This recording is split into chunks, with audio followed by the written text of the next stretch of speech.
Hello and welcome to the Core Advantage podcast. My name's Darren McInnes. And I'm Jacob Tober. On the podcast, we talk about all things sports science, strength and conditioning, and athletic development. You'll find links, show notes, and references in the podcast details and also on our website. Here we are, and welcome everyone. Thanks so much for joining us to our first ever remote podcast. I couldn't be more excited. So just to triple check, Jacob, we are rolling on the camera, we're rolling on the audio, and we're talking to you guys directly.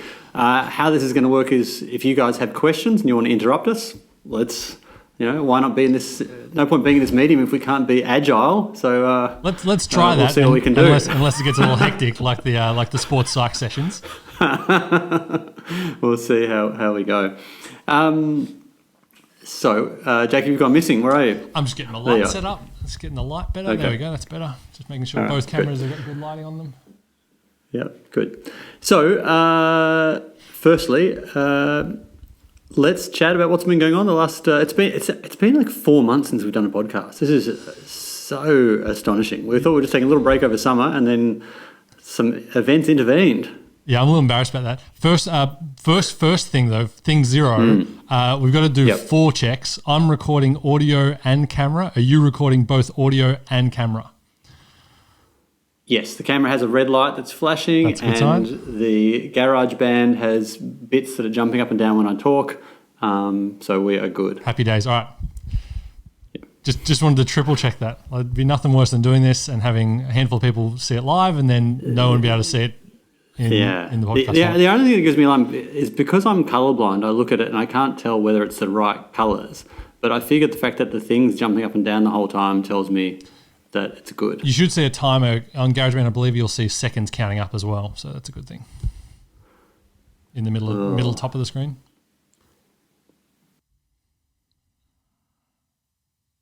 No, I don't. But now I've stopped that and I've started again. It appears to be going, so we'll just see how we go. Worst case scenario, we'll live with this. I need to get one of my kids to come and look at it who isn't colorblind. What are we going to talk about first? So much to talk about. You had just started there talking about it's been 4 months, which is very embarrassing. But the return has come during, as the government would say, unprecedented time. So I think we should probably make this the coronavirus episode a little bit, discuss what's going on with that, what we're doing, what's going on, and then we can kind of shake it off, and then in future episodes we can move on, I think. And talk about other stuff, because I think people will have had enough talk about that. So the first thing I suppose to talk about is I feel really fortunate in the situation that we're in Melbourne, Victoria. We the virtue of living on a great big island and having a delayed effect meant our government had a chance to see into the future a little and dodge stuff pretty well. So we've had deaths, which any death is tragic, but it's actually been pretty good, and it appears that we've touch wood. Got it pretty under control. So that's just wonderful. And all the early shutdown stuff, like shutting down hard and early, I think was always going to be a great call, and they've done that. So, and the economic side of it's going to be tough for everyone or for a lot of people, but I think the health side of it has gone really well. So that's great. Yeah, agreed. Yeah, it's the thing with this pandemic. I think all pandemics is everyone gets very fussy about the individual. Oh, what about me? What can I do? But it's and we talk about the deaths and like you said, any death is tragic, but it's a population-wide. It's very much a statistics-driven thing where it's all about the numbers and the exponential curve and the flattening and all that kind of stuff. So on a population level, Australia's, the Olympics aren't going to happen this year, but we're kind of taking the gold in a lot of ways, us and New Zealand. I think a big part of it's luck. It's that we've got late to it, and then there's good management. And I think the Victorian government's been particularly good with how they've managed it as well. And I feel pretty, we talk about Australia being the lucky country. I feel pretty lucky right now. Pretty happy too with the extent to which the government is supporting businesses, because when this all went down, to give people their context, the gym was closed, our live stream was up in the air. My wife had just been made redundant from her job. It was pretty scary. And she's got a new job now, which is great, so that's good. Congrats, Kate. But, very good. But the government support's been great as well, so that I feel like the government's doing its best. It knows that it's got to keep all the businesses alive, otherwise if people don't have businesses, they won't have jobs. If they don't have jobs, they won't buy stuff. If they don't buy stuff, they won't there won't be GST and so forth. So I think it's been really good, that response as well. So it requires some changes from us. So I don't think we can do business as usual on the other side of this, which is why we've been working pretty hard to do some new things. But I think it's kind of an exciting time though. I think the whole world will have a new business as usual. There'll be a new normal, won't there? Everyone keeps talking about a snapback. Oh, we'll just, this will go and then we'll snap back and we'll have a big party and we're back to normal. It's like, there's not going to be a party because it's going to, it's like when you get better from the flu, like as an individual, you just, one day you're in bed and you can't move and you've got a headache and you're shaking and you've got the sweats and all that kind of stuff. The next day, you get up for breakfast and you watch some movies and then a week later you're back to normal. But there wasn't a moment where it just happened. And the world's going to do that, where it's just going to creep back to normal, or the new normal if we have that. I don't know that it'll creep back. I think there'll be some things that once we change, they won't change back. I suspect people will work from home more. I think that may well be a positive shift in that we will have less people. Once you've worked out how to efficiently and effectively work from home, once companies have got the angle around that and the trust around that, I think more and more companies will do that. So it might be that Melbourne's horrendous traffic gets slightly better. That could be good. I would like that. So it's going to be very interesting. We think too that there's going to be a bit of a, not a clean out, but there's definitely going to be a sense that there'll be a bit of a rationalisation of gyms and personal trainers. People will learn to do their stuff on their own. So I think if you want to thrive in the post-COVID-19, it's not good enough just to be good. I guess that's my view. As a gym and as a personal trainer or as a strength coach. Yeah. Because now because training from home is a more efficient model. It might not be better, but it is a more efficient model because you're not driving anywhere. You've got your stuff in the backyard. You can do it while you're cooking the dinner, so you can just put the pasta on and then go out and do your workout or whatever it might be. But now that everyone's got more equipment in their houses and they've been forced to develop the habit of training from home, we will see those more keen people will just stay training from home, and they'll do remote classes or they'll do remote programming with providers who can do that. But they will do the actual lifting of the iron in their sheds, in their backyards. Yeah, so I think there's going to be more of that. I know our friends at Iron Edge are having a cracking time of it at the moment. They are selling stuff as fast as they can get it into the country. I think it's going to be an interesting time for that. And I think for us, I mean, you've been very hard at work on the athlete lockdown, which is a big part of sort of developing our presence in that area.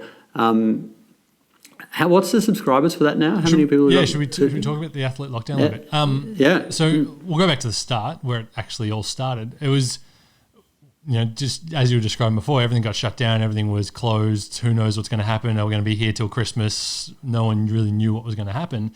And so it was like, well, we need to continue providing remote training, remote individualized training for all our athletes, which we're doing. But what we realized was that all these other people are going to have no idea what to do. All of a sudden, they've got all this time on their hands, the biggest off season in the world, and what do we do? Like, you can't really get to a court to shoot, you can't get to a field much to practice your sports skills.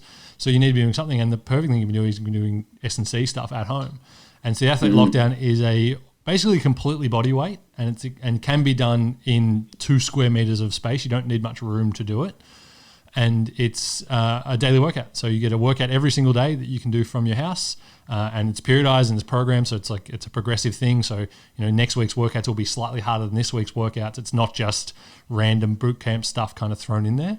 Yeah, so it's not like you just join in at week 6. Like if you were to join it today, you start getting the week 1 stuff. Yeah, but you will join it. You will catch up. So it's set up that you'll do sort of an induction week, and you'll do the first handful of workouts just to sort of get a feel of things. And as long as you're reading the emails and reading the instructions, there'll be progressions based on how long you've been in the program. So if you've been doing it since day 1, I think today was day 31 or day 30 of the athlete lockdown. Yeah, right. So we're a month. Does it seem longer than that to you? Longer and shorter at the same time. Yeah. It's strange, time is isn't it? very weird during a pandemic. It's very, very strange. I feel like it's been forever, but it's been a couple of weeks. It's very strange. Because every day is both a Saturday and a Monday at the same time. because you never leave, you don't leave. Your weeks lose their definition, don't they? So, but yeah, so that's what it is. It's not just random, circuits to make you spew, but it's actually scientific, athlete-based training that's free for anyone to join, and away you go. I think we're up to about 900 or 850 odd subscribers. That's great. In 40 plus countries or 45 countries, something like that. That's really cool. Yeah, that's really cool. And while you've been madly working on that, because that's been your big project, was getting that up and running, the guys have been putting the same level of intensity into programming on Team Builder for all of our athletes. Yep. And it's just been awesome how they've just adapted. I've been really impressed with just how our people have got around it and gone, well, this is what it is. We may as well make the best of it. I'm hoping that a couple of my attempted stirring speeches actually paid off a little bit, because before, in that pre-lockdown phase, I was talking about how the reality is that everyone is going to slip back in this period. It's the average person, the average athlete is going to go backwards, but that I want core advantage athletes to actually push forwards during the time. This is the time if you're already really good, to push ahead. If you're trying to kind of catch up, to overtake. And I feel like that resonated. The idea that our people are going to come out of this stronger, smarter, better, and hopefully avoid the post-pandemic injury epidemic. because we are going to see, like, physios, if you're listening, if you're a bit worried because you're not making much cash right now, relax. You are going to be just fine on the other side of this. It's all good. You just got to wait a little. You're going to be so busy, because we've got the situation where we've had the entire country suddenly have their acute to chronic workload ratio totally torn up. And so they're going to come out of this with no workload. Some people will, like the diligent people will, but the hell of a lot of people, particularly those that are just doing a bit of garage stuff and not actually getting out and finding somewhere to do a bit of running. Because you are still allowed to run, so you are crazy if you're not finding an empty oval and putting in a bit of running work. In Australia, that is, Darren, just to be clear. In Australia, in Victoria, Australia, the parks are open. Some countries, the parks are actually closed. You're not allowed outside for exercise. So you guys, you just got to do your best. But we've got workouts for that. So in the lockdown, we've got quarantine sprints and quarantine agility, some change of direction, ground reaction force work that you can do at home. Just apologies if you're in an apartment. So much better than nothing. But if you have the opportunity to get out and use an oval, that's a huge competitive advantage on the other side of this, because we're going to be seeing so many people tearing hammies, groins, calves, Achilles. There's going to be a lot of stuff on the other side of this, on the recovery side. It's going to be really interesting to watch. So not to our people, because you guys are putting in great work. But yeah, and the interesting thing too is the ovals are still not that crowded. So I go for my morning run, and my park so I get to run by myself, and it's me and one other guy, Nick, who has a handlebar mow. Like, I know him by name. He's the one other guy that runs. Now there's like 50 people running, and I don't like it at all, because I'm not wanting to breathe their air. So I've just started doing speed work at the oval. No one there. I've got a whole oval to myself. What's it like at your end? Is your park crowded? That might be case by case, because I've moved recently. I'm in a new place. And we've got the puppy, which is going great, but we are about 50 or 80 metres away from a double football oval with a little running track around the outside and everything. So it's great space for the dog. But no, it is chockers. So it's not bad in the mornings, but you go in there in the afternoon, and because no one's allowed to go anywhere except outside to exercise, so everyone's at the park. So people are kicking the footy, riding the bikes around, throwing frisbees, soccer, you name it, they're there doing it. So you got to find your little patch with the dog on the lead, do a little bit of fetch, and then head back home. But might be a bit of a case by case, and I think that might also be because the weather's still not too bad here in Melbourne. It's still pretty balmy in the afternoons and evenings. I reckon they'll start to free up a bit more like yours over the next few weeks as it gets a little colder and people get a little sick of it. It'll shake people out a little bit. I just kept getting up earlier and earlier. I would normally run at around 6:30 or 7, and it was just so crowded. So I'm like, fine, I'll get up earlier and earlier. And I was running at 6, which is 45 minutes before dawn. Still crowded. Like, this is just crazy. Anyway, so look, I think athletically, this is an opportunity that it's a chance to work as hard as you can and maintain and come back stronger and better. But I also reckon that there's an element of, it's just it is a bit of a gift in the sense, like it's a terrible thing that's happening, but we've got no choice. So we've got to take what we can out of it.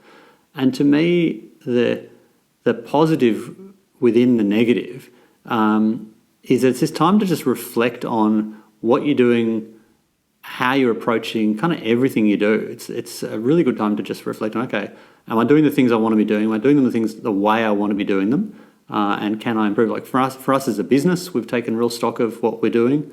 And I think there'll be some really positive changes to come out of that. I think there's a lot of deep thinking we've been doing about how we can be better at what we do. And I'm very much the same, just with everything. Even into little things where like a small thing that I've always sucked at is email.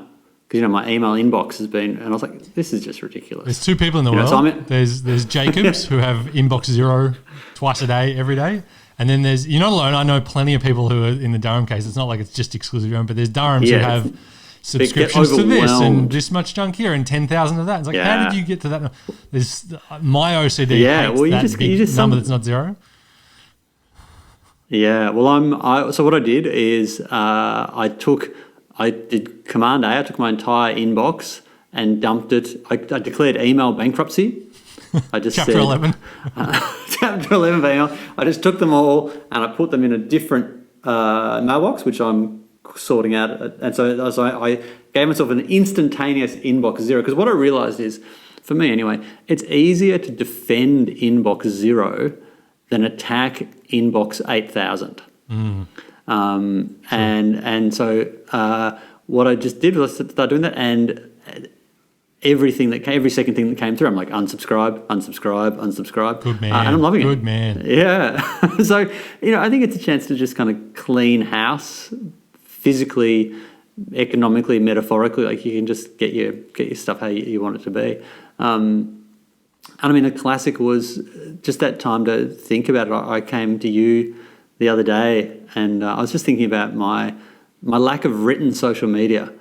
And do you remember what I said to you about the hypnotist? Go on. I remember my answer. You'll word the question better though. So I said to Jacob, I said, just in a hypothetical, if we could pay a hypnotherapist to hypnotise me to write daily content.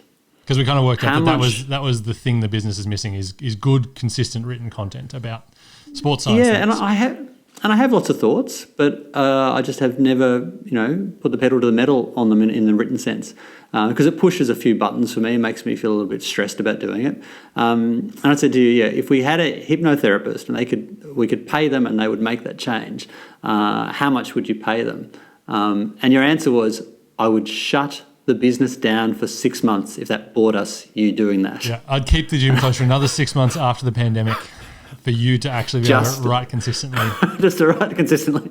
And so it was one of those, and I said, I'm letting the team down pretty badly by letting my fears get in the way of that. So so what I'm going to do is I'm writing a post a day. So today was day 1, and I'm going to do that for 100 consecutive days. Day 1's up. It's live, everyone, on Durham _ McInnes. Yeah. Yep. Yeah.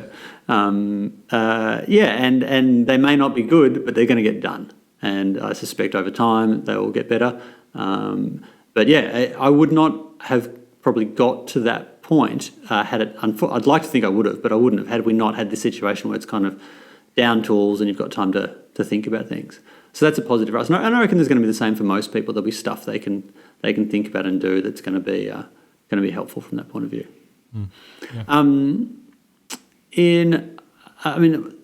That's the good news for us. The difficult news for our pro athletes is that you can't leave Australia. So we've got quite a few who have overseas contracts they just can't take up, which really sucks. But it's just, what can you do? And I've been really impressed to see those guys just go after it with their home training and just do what they can. That's because that's tough, because there's no replacing those losses. If you've lost a season, you've lost a season, kind of. But what can you do? Yeah. Have you spoken to our Olympians, Durham, much? I haven't had a chance to speak to any of our Core Advantage Olympians or Olympic hopefuls. What are their thoughts Yeah. on because that was one of the last sports things to be cancelled. It was inevitable, but they eventually got there. What are their Look, thoughts it's and interesting. feelings on it all? I spoke to Liz Cambridge about it, and Liz is a very she's a really big picture person. She can sometimes seem like super emotional, but it's often just because she cares about a lot of stuff a lot. So she was actually just more concerned about the world. She was annoyed at her situation at the Olympics being pushed back, but really it was just more about people that she sees in the street and about her nana. She can't see her nana, who she's very close to. She's in a good spot though, like Alana Smith, where it's been pushed back a year, but for Alana that's only going to be better because she's on the way up. She's young, athletic, and she's going to cement her dominance as a basketballer and her position in the team. And I think Liz is kind of in the same situation. And the other one is Jock Landale, and I think he's in a similar situation where it's actually probably advantageous for him for the Olympics to be another year off because he's more likely to, because he could be a triple Olympian, and he's more likely to be that because he's probably not quite. He's on the cusp of ready. Like he might be, might not be, but I reckon in a year's time he'll be like, whoa, he's ready. I think the sadder ones are the old ones, the ones who have been gearing up for this for the last 3.5 years, and it's their last one, and their body won't give them another year. We don't have any of those guys. Our guys are all kind of able to play on their own terms, though. But that would be pretty sucky. Yeah. But I mean, the one that comes to mind is we're talking in basketball terms because we spent a lot of time working with BA and BV is Bogut. Yeah. Andrew Bogut. Yeah, that'll be interesting. Jenna O'Hay as well. She's starting to get towards the end of her career as well in terms of how many years she's got left. Jenna's got a young body though. I think she'll be good. She's looked after herself. She's very professional. I can't speak either way to Bogut's preparations, but Jenna, I think it won't affect her. Okay. I think as long as she does a reload carefully. I think that's the thing. If you're on, it sounds so harsh, but if you're on the wrong side of 30, you need to reload a little more carefully. So everyone needs to reload carefully, but I think particularly the collagen supercompensation, the time it takes to get better is going to take just a little bit longer for those guys. Yeah, definitely.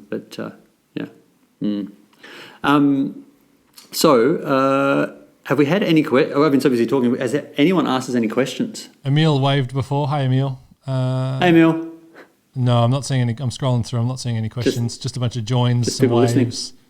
and then a few people dropping out and stuff like that. Yeah. Cool. What we should do, though, while we're on that topic there, is we should be talking about the science of the reload. We've talked about it a million times. I don't think we need to go too deep into it, but we need to just... Yes. You talked about the epidemic of injuries. What we need to do is we need to Nostradamus here and predict what's going to happen to everyone so that the people who are listening to this can avoid it and go, thanks, guys, at Core Advantage. Yeah, and we don't have to Nostradamus very much. We really just have to cut and paste some pretty solid science.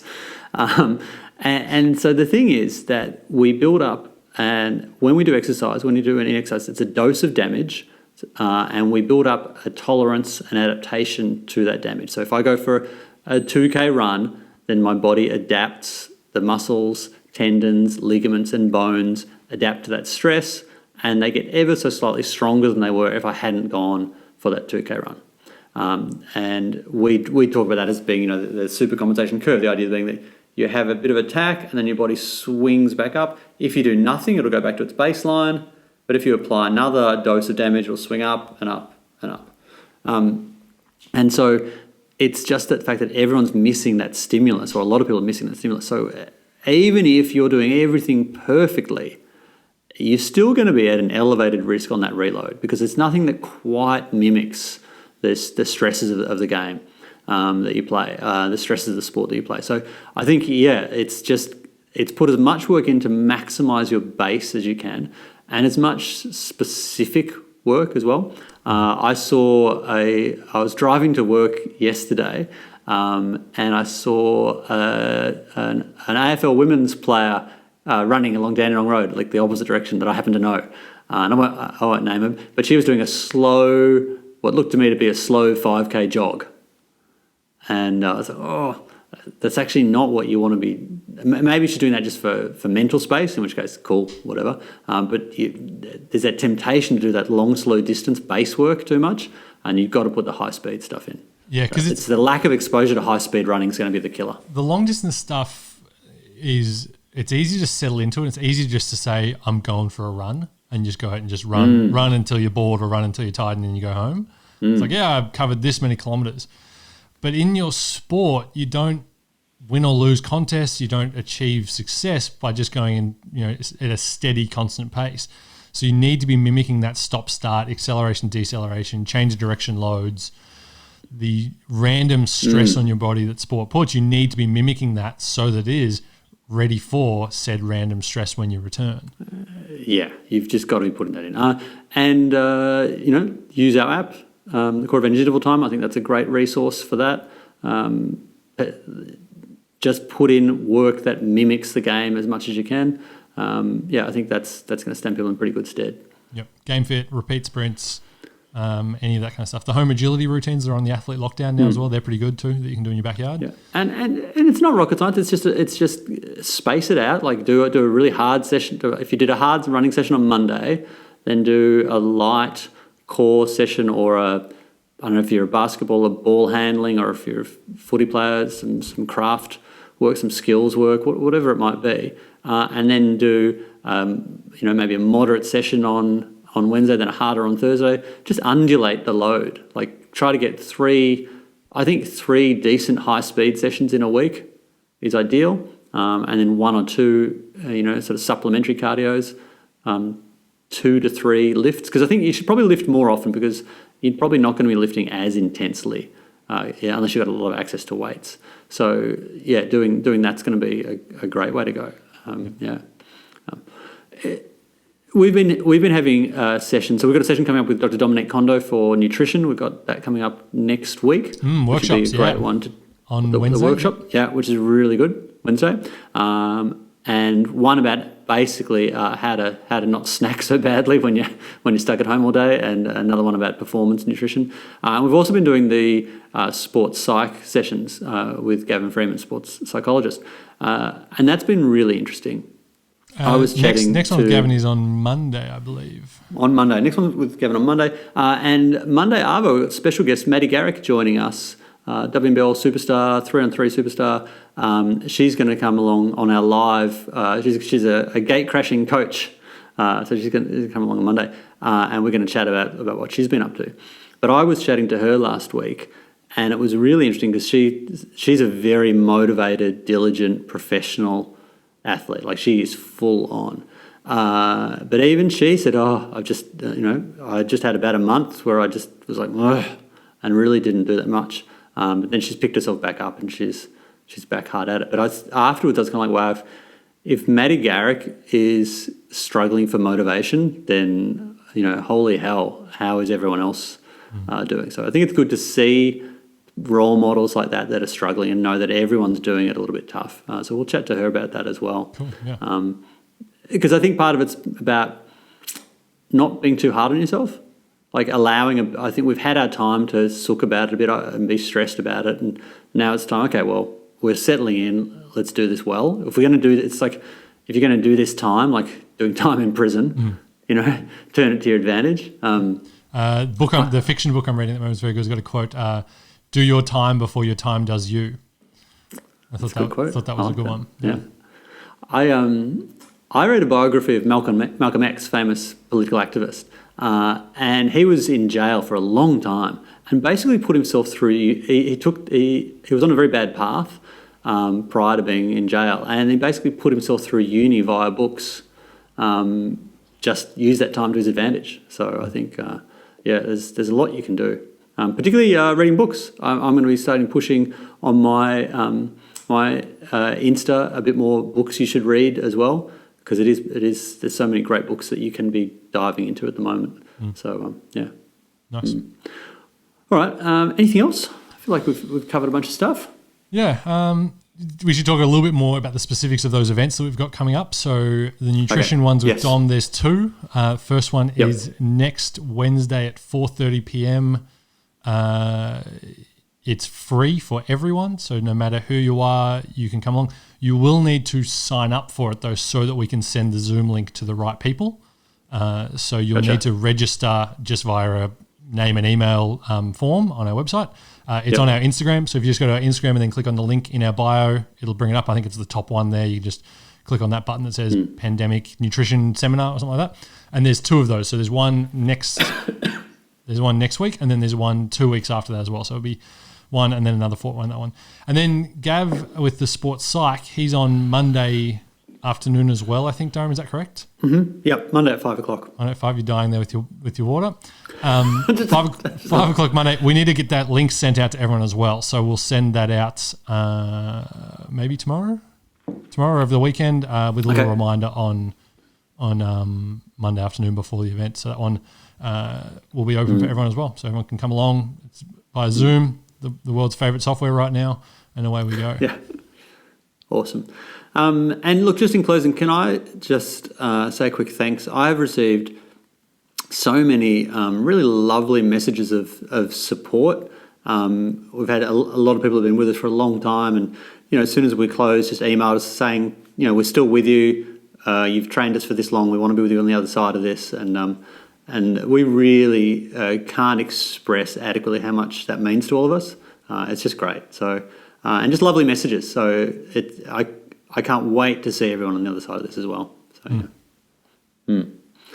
All right, and we'll see you guys. So we'll go same time next week, same time, same day, and we'll talk about some fresh new stuff. I don't even know what it is. If you have ideas that you want us to talk about, if you've got challenges that you want us to dive into, let us know and we'll talk about them. First and foremost, though, Dome, you'll be on Instagram Live on Monday or Tuesday with Josh or Pat or Hayley. Who are you going on with this week? So with Maddie's the Gatecrasher. So we're doing with her on Monday at 4, and then next week I'm going to throw either Hayley or Pat in the deep end because Josh has done 2 of them. So I'm going to share the load around. Awesome. So Durham and Maddie will be on our Instagram Live 4 o'clock this Monday, which is the 27th. Yep. Followed immediately at 5 o'clock with Gavin on Zoom for a sports psych session. And then Wednesday we've got Dom at 4:30 for the nutrition workshop. So much going on. And so much going on. And as always, for our athletes, don't be shy about teeing up Zooms with your coaches. We've set the system up so that you can just book it, one click, you get to have a chat with them, they get to tune things.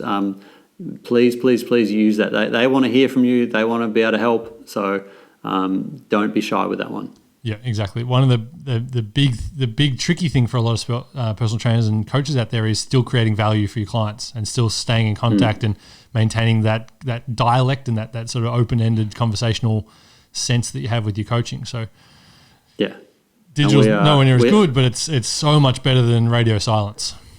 So much better than nothing. So going on your own. Keep in touch. Yeah, awesome. All right, well, we'll see you guys next week. Thanks for tuning in.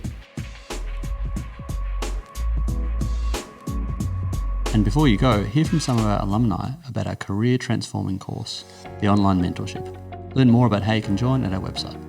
I learnt the theory stuff at uni, but I didn't know how to apply it, and coming to Core Advantage was how I bridged that gap. So I knew the stuff, but I didn't know how to do the stuff.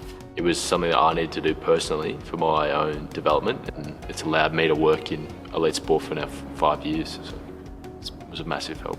I think mentorship is really important and being able to ask questions all the time, and the Core Advantage course allows that because there is a big team of people that you can ask questions. I get to train professional athletes every week, work really closely with professional athletes, which is awesome. A lot of the skills that I'm applying I learned through the program at Core Advantage. It's not just something that you read and then think about and then go, oh, how does that tie into everything? It's something practical that you can turn around and go, this is exactly how I'm going to apply it. And the concepts that you learn help you as a coach, as a professional, as a person. Yeah, it's awesome. Definitely go and do it.